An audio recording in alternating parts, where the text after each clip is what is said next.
taking a look here at our area, and we have this kind of mess over here. It's mostly a chain of lows connected to what you could consider a stationary front when it stalls, though it's actually more of a cold front slowly descending south. And it has been bringing rain here since yesterday in the Northland. And we can see it right now up here in mostly the northwest portion of the Northland.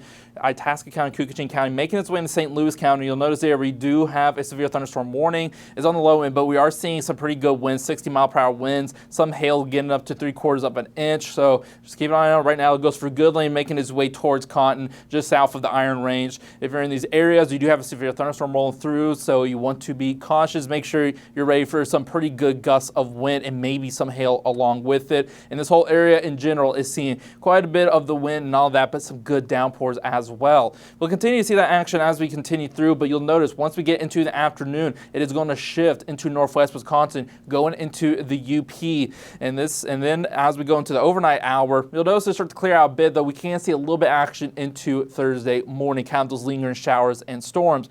In northwest Wisconsin, the UP is where we're most concerned when it comes to severe weather. We do have the slight risk as well on the Minnesota side south of Highway 2. And again, it's damaging winds. Large hail would be the primary threats here. But it won't be the only threat we see. Look how much more rain we can see, a couple more inches, and this is on top of what we've already seen. On top of saturated soil from the rainmaker we had last week. That means we do have these flood watches in effect right now. These will go until tomorrow morning, and even some flood advisories in place right now where we can see some minor flooding, especially in urban settings. So you need to keep an eye on not just flood advisories, but the chance of seeing flood warnings as well. You can see some pretty heavy rain at times, and it could cause some pretty good washouts when you keep updated on.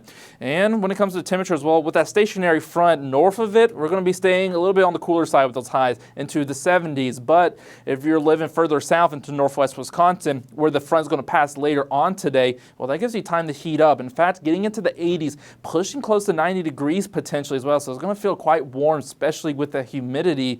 And after that front passes through, we're finally all of us going to kind of cool down close back to seasonal for Thursday and Friday, 70s and lower half of the 80s for those highs.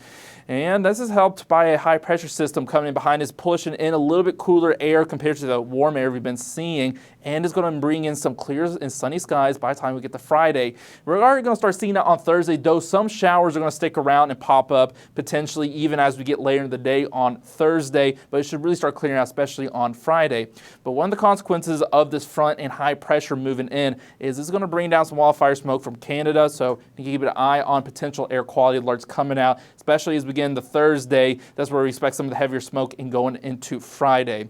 Now let's look at the temperatures as we get into the weekend, because the seasonal temperatures we're going to get Thursday and Friday are not going to stick around. By the time we get to Sunday, all of us likely to be in the 80s, and once again, some of us pushing getting close to 90 degrees once again. So it's going to feel warm, and it's also going to feel muggy because the humidity is going to take a little bit of a break towards the end of the week, but this is going to start bouncing back up towards the weekend. And all this warmth and all this humidity is going to help fuel those storm chances. So we're going to have a bit of a break, as I mentioned, with the high pressure, but the high pressure system is going to move out.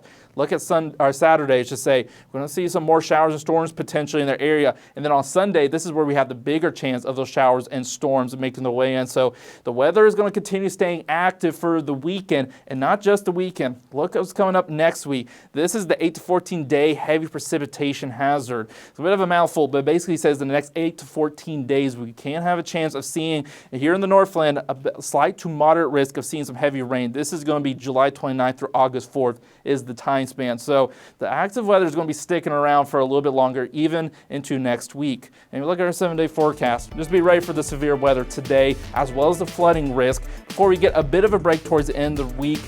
And then, as we get into the weekend, the active weather returns.